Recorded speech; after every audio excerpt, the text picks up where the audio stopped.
Chers auditeurs, salam alaikum wa rahmatullahi ta'ala wa barakatuh. Suite à la séance précédente, pendant laquelle nous avons essayé d'introduire la production écrite, nous avons essayé de vous montrer comment aller vers une production écrite. Aujourd'hui, nous allons passer à une application pendant laquelle nous allons essayer de voir comment réussir une bonne production écrite. C'est-à-dire, au début, il faut commencer d'abord par bien lire les consignes, bien lire le sujet proposé. Essayons de voir le sujet proposé dans un examen. De nos jours, beaucoup de jeunes sont tentés par l'émigration clandestine au péril de leur vie. Rédigez un texte argumentatif dans lequel vous donnerez votre point de vue sur la question en l'illustrant par 2 ou 3 arguments pertinents. Il faut d'abord bien lire le sujet avant de commencer à écrire. Vous remarquez sans doute que le sujet est proposé en 2 parties. Une première phrase, une première partie, ensuite une deuxième. Essayons de voir chaque partie, qu'est-ce qu'elle contient. Là, dans la première partie ou bien la première phrase, qu'est-ce qu'il dit? De nos jours. Du fait qu'ils disent de nos jours, ça veut dire que c'est un sujet d'actualité. C'est comme s'ils disaient actuellement, aujourd'hui. Donc c'est quelque chose, c'est un constat qu'il a remarqué de nos jours, actuellement. De nos jours, donc à partir du mot de nos jours, on va se dire qu'il s'agit d'un sujet d'actualité.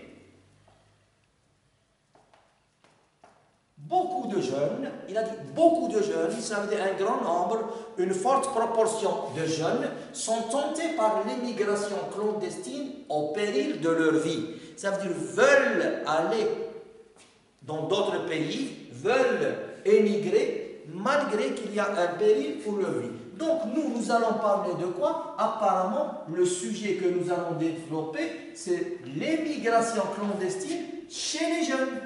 Donc ça, c'est le thème que nous allons essayer de développer. Sauf que celui qui a préparé ce sujet a ajouté au péril de leur vie. Ça veut dire malgré les dangers que cela pourrait présenter pour ces jeunes. Il y a déjà une petite prise de position vis-à-vis de l'émigration clandestine. Ensuite, la deuxième partie, elle commence par un verbe à l'impératif, c'est le verbe rédiger. Là, on vous demande d'écrire. C'est là où on vous demande d'écrire. Qu'est-ce qu'on doit rédiger? Qu'est-ce qu'on doit écrire? On doit parler de quoi? Un texte argumentatif. Ah, là, il nous donne une idée sur le type de texte que nous allons développer. Donc, lorsqu'il s'agit d'un texte argumentatif, c'est-à-dire qu'il y a lieu de donner son point de vue et de développer cette thèse par des arguments. Rédiger un texte argumentatif dans lequel vous donnerez votre point de vue. Tout à l'heure, la séance précédente, nous avons parlé d'un texte argumentatif qui peut être soit à une seule thèse, lorsqu'on donne un seul point de vue, une seule opinion et on la développe par des arguments, ou bien un texte argumentatif à 2 thèses contradictoires lorsqu'il s'agit d'un débat.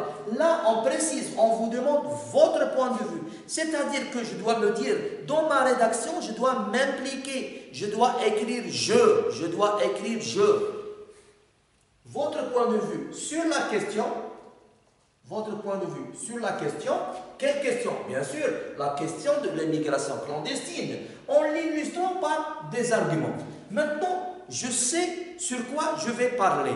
Donc, je me pose toujours les premières questions que nous avons développées la dernière fois. Je vais parler de quoi? Le thème que je vais développer, je vais le dire, je vais parler de l'émigration clandestine chez les jeunes. Donc, je vais parler du phénomène de l'émigration clandestine.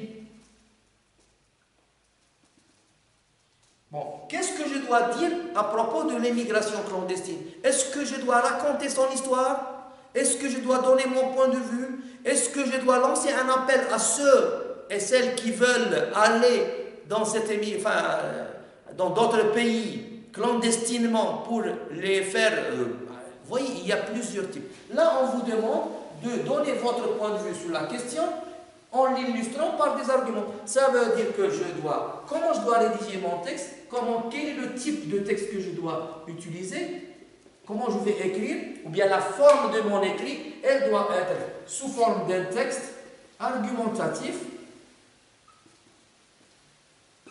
à une thèse. À une thèse, c'est-à-dire mon point de vue. Et j'insiste, c'est mon point de vue, c'est-à-dire que dans mon écrit, je dois écrire le je. D'accord? Bon, maintenant, j'ai une idée. Je sais qu'on me demande mon point de vue sur l'immigration clandestine et je sais qu'on me demande de développer mon point de vue par des arguments. Et je sais aussi, d'après la séance précédente, que tout écrit, en général, on le présente sous forme d'une introduction, ensuite un développement, ensuite des arguments, et ensuite une conclusion. Donc, mon plan de rédaction, il va être sous forme d'une introduction. Je vais essayer d'introduire mon thème, ensuite un développement. Qu'est-ce que je dois développer? Je dois développer ma thèse. Je dois donner mon point de vue. Donc là, c'est sûr qu'on va avoir une opinion. Et c'est sûr qu'on va avoir une énumération d'arguments que pour certains, ils vont être illustrés par des exemples, s'ils ne sont pas bien clairs. Et je conclus par répondre à la problématique ou bien par reformuler mon opinion.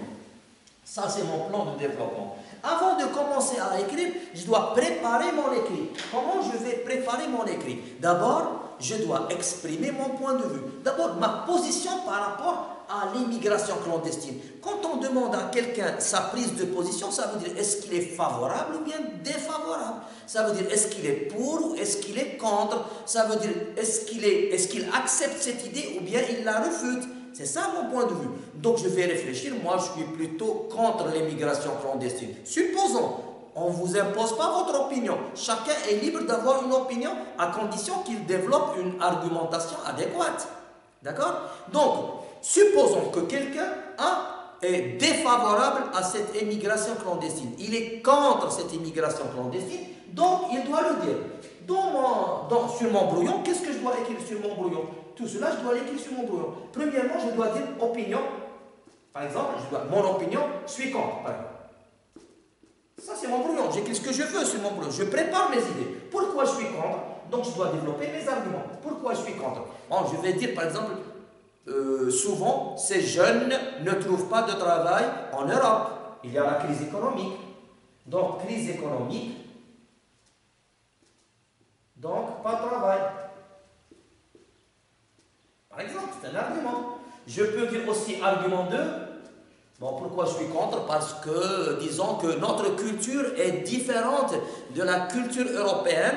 Donc, les jeunes qui vont partir là-bas vont être confrontés à une culture qui n'est pas la leur. Donc, ils vont avoir des problèmes à se familiariser avec cette culture. Donc, problème de culture.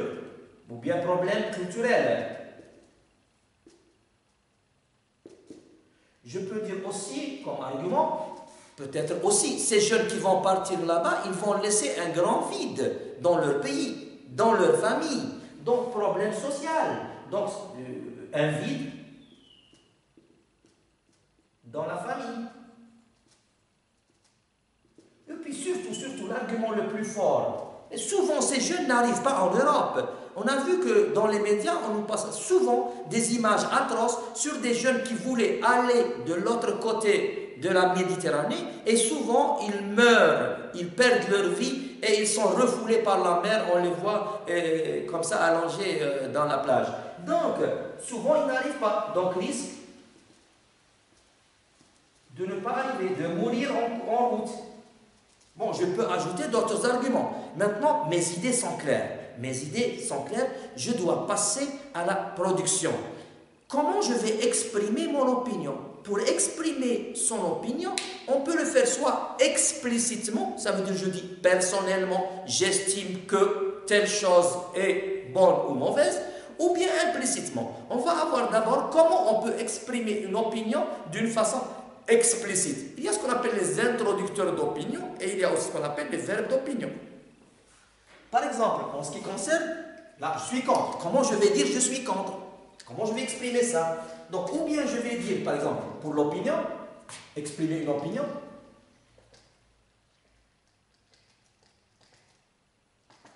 Comment je vais faire ça? Donc, ou bien je dis personnellement, j'estime, ou bien je pense, ou bien je juge, j'estime que le sujet que je suis en train de traiter. Dans notre cas, c'est l'émigration clandestine. Et ou bien je donne un avis favorable, ou bien je donne un avis défavorable. Souvent, la technique la plus utilisée, c'est l'utilisation d'un adjectif. Par exemple, je dis personnellement, j'estime que l'émigration clandestine est dangereuse.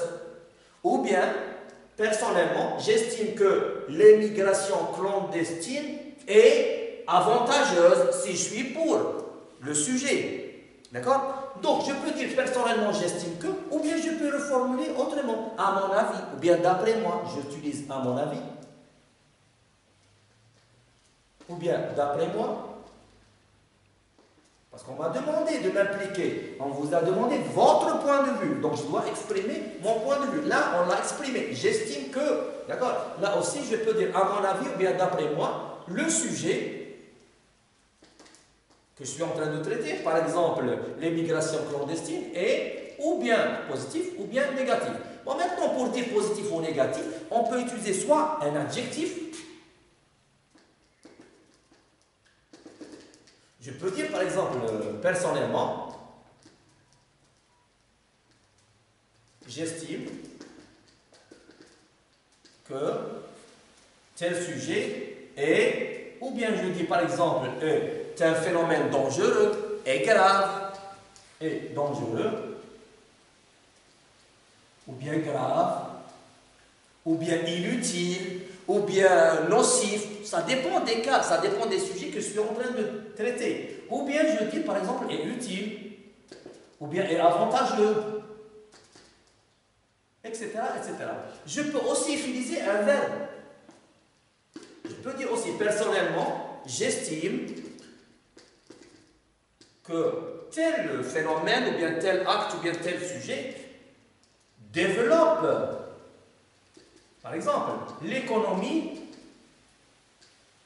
d'un pays, par exemple, ou bien dégrade les relations sociales. Par exemple, si je parle des relations sociales. Donc, le fait d'utiliser le verbe développer, encourager, enrichir, etc., c'est un verbe qui introduit une idée plutôt positive. Le fait d'utiliser le verbe dégrader, détruire, etc., d'autres verbes, ça veut dire qu'on a une opinion plutôt négative. Maintenant, on peut aussi utiliser des fois un non. Le fait que personnellement, j'estime que tel sujet est si je suis pour, je peux dire est une réussite à la société, par exemple.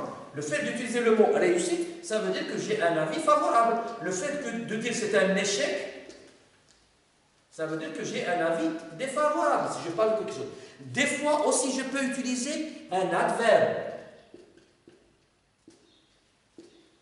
Par exemple, je dis personnellement, j'estime que tel sujet est malheureusement devenu une réalité. Je peux dire, en enlevant le mot malheureusement, l'adverbe malheureusement, je peux dire le terme, l'acte suivant ou le phénomène suivant est devenu une réalité. Mais là, vous n'allez pas sentir je suis pour ou je suis contre. Mais le fait d'ajouter l'adverbe malheureusement, vous allez sentir que je prends de la distance par rapport à ce phénomène ou bien par rapport à cet acte. Ça veut dire que je suis contre. A contrario, lorsque je dis heureusement, ça veut dire que je suis pour. Maintenant, revenons à notre sujet. Comment je vais exprimer mon opinion concernant l'émigration clandestine? Donc, je peux dire par exemple, à mon avis, l'émigration clandestine est un phénomène très grave. Là, ça prouve que je suis contre. Ou bien, je peux dire aussi, l'émigration clandestine n'est pas une solution pour les problèmes des jeunes. Donc, le fait d'utiliser le mot solution, qui est un mot positif, avec une négation, n'est pas une solution. Ça veut dire que je prends de la distance. Ça veut dire que je suis contre. Ensuite, je vais essayer d'énumérer mes arguments. Car je donne mon premier argument. Je mets un point. Je veux commencer un deuxième argument. J'ajoute un articulateur, par exemple, en plus, ou bien en outre, ou bien aussi, ou bien également. Et j'essaie un petit peu d'enchaîner mes arguments. Et vers la fin, je conclus. Pour toutes ces raisons, pour tous les arguments que j'ai avancés, pour toutes ces raisons, je ne pourrais dire que l'immigration clandestine est un phénomène qui n'a plus lieu d'être, ou bien qui doit être enrayé, ou bien qui doit être stoppé dans la société. Donc maintenant, je vais vous présenter une petite production écrite, rédigée par un élève sur le sujet, et on va essayer de voir comment il a essayé de suivre les étapes de production écrite. Bon, essayez de voir, chers élèves, avec moi, maintenant la production écrite d'un élève. Déjà, à partir de l'image du texte, vous remarquez clairement qu'il s'agit d'un texte en 3 parties. Une introduction, puis un alinéa pour marquer le début de la deuxième partie, le développement, et un alinéa pour marquer la troisième partie, la conclusion. Vous remarquerez aussi que le développement prend l'essentiel de la production écrite. Maintenant, revenons un petit peu à notre introduction. Qu'est-ce qu'on a dit tout à l'heure? On a dit que dans une introduction, on essaie un petit peu de présenter le sujet, le thème. Donc, une première phrase accroche pour attirer l'attention du lecteur. Des milliers de jeunes Africains débarquent chaque année en Europe. Certains cherchent un travail, d'autres fuient les guerres, mais beaucoup perdent la vie en mer. Maintenant, là, c'est la situation du sujet. Le thème, j'ai présenté un petit peu mon thème. Les gens qui vont en Europe, surtout d'une manière clandestine, pour chercher un emploi. Maintenant, je vais donner mon point de vue. Personnellement, là, j'ai utilisé un introducteur plus un verbe d'opinion. J'estime que l'émigration clandestine, là c'est mon thème, le thème sur lequel je vais donner un avis, que l'émigration clandestine ne peut résoudre les problèmes de ces jeunes. Là, qu'est-ce que j'ai utilisé? J'ai utilisé le verbe peut résoudre. Peut résoudre, c'est un verbe positif. Elle peut résoudre, elle peut solutionner, mais avec une négation. Ne peut pas résoudre les problèmes. Ça veut dire que je marque une certaine distanciation par rapport à ce thème, par rapport à l'immigration clandestine, qui cherche le paradis, entre guillemets, en Europe, laissant derrière eux un vide que personne ne peut combler, un vide dans leur famille. En quelque sorte, j'ai introduit un premier argument pour sensibiliser la situation. Donc, un vide dans leur famille, c'est un argument qui me permet un petit peu de sensibiliser la société. Ensuite, vous avez un articulateur d'énumération ou bien d'addition. En plus, je vais ajouter une autre chose. La majorité de ces jeunes Africains vont trouver des difficultés d'adaptation en raison de leur culture. Donc, deuxième argument, là je présente l'argument qui concerne la culture différente, complètement différente à celle des Occidentaux. Donc là, j'ai en quelque sorte introduit un premier argument. Là, vous avez l'opinion, d'accord? Là, vous avez l'introduction. Ensuite, là, argument 2. Lorsque je dis, dans mon argument 2, des difficultés d'adaptation en raison de leur culture complètement différente à celle des Occidentaux, on peut ne pas bien le comprendre. Donc je vais illustrer cet argument par des exemples. Des problèmes de langue, de religion, de coutume sont souvent des obstacles à l'intégration. Donc là, j'ai utilisé des exemples appartenant au champ de la culture qui peuvent constituer un obstacle d'intégration qui va illustrer cet argument. Donc là, j'ai utilisé des exemples. En outre, là c'est un autre introduction, ça veut dire que je vais passer à un troisième argument. En outre, les pays européens n'offrent pas de situation stable à l'ensemble. Troisième argument, n'offrent pas de situation stable. Il n'y a pas beaucoup d'emplois, il n'y a pas beaucoup de métiers, il n'y a pas beaucoup de postes de travail à l'ensemble des immigrés, particulièrement en cette période de crise économique. J'essaie un petit peu d'expliquer. Enfin, donc, un autre argument, et je pense que c'est le dernier du moment que j'ai écrit enfin. Enfin, beaucoup de ces aventuriers, donc c'est un substitut que j'ai utilisé, perdent la vie avant même d'atteindre l'autre continent. Donc, 4 arguments que j'ai essayé de produire ou bien de développer avant de commencer la rédaction.